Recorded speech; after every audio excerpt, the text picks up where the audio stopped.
is your mortgage one of the 1.2 million up for renewal this year? While rates may have come down slightly for many, the cost will still be much higher when you renew. So what should you know about shopping for the best mortgage rates in 2025? Here to discuss is Peter Sashecki from Everything Financial. Good morning, Peter. Good morning. Wow, that's a lot of mortgages this year. 1.2 million up for renewal. That's a few. Yeah, just a few. So it's obviously a critical time for those people who do have to renew. What are some of the questions that people should be asking if they're shopping around for a new mortgage? Start looking at the rates. Like right now, we've talked so much about mortgages, but home equity line of credits, but variable mortgages, because variable mortgages are now back in the situation where it's prime minus something. We don't, it depends on the lender, but that's what you look at is what's the rate that's going to get me maybe to where I need to be, because we forecast still rates declining in the next year to 18 months. So long-term is still not really a viable thing to think about. They're still pretty high because of bond rates and there's other factors in there in the yields on bonds. But look at something that's just going to get you maybe through to the next year or two. Okay, so you talked about variable there. Should people be going for a variable or a locked-in? Variable if it fits your situation, and that's the thing. When you're dealing with just a broker, a lot of time it's just a rate, and maybe you go look at more of a mortgage consultant who works with a financial planner and kind of looks at the whole picture, not just the mortgage, but all of your other finances. Maybe you even look at extending your amortization for a bit to keep the payment where you need to be.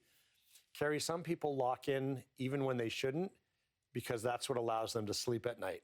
And maybe you lock in for 1 year.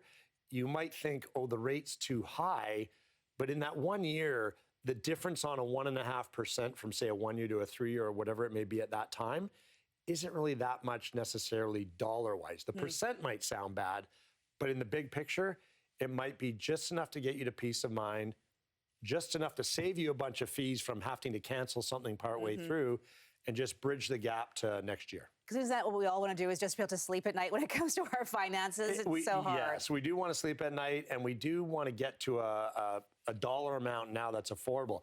And it's a lot better than it was a year ago, but it might not be exactly where you need to be, especially if you've got one of those old 1-point-something% mortgages. Like a lot of people did, like if they locked in for 5 years. It's like winning the lottery. Right.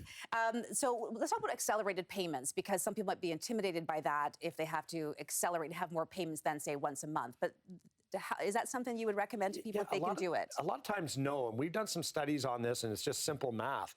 Accelerating payments, add way more money in to get your amortization period down.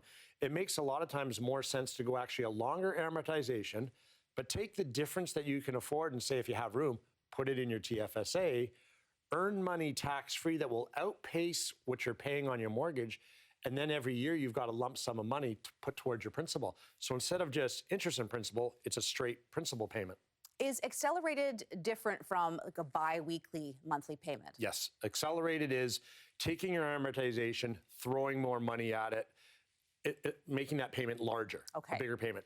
Bi-weekly is taking what would have been a 12-month payment, taking that number and switching it to bi-weekly. So instead of 24 payments, you're really making 26 payments. Is that something that you recommend? Nope. Okay. Because we've done the math. That's blunt. We've done the math on this too. You're better off to take that.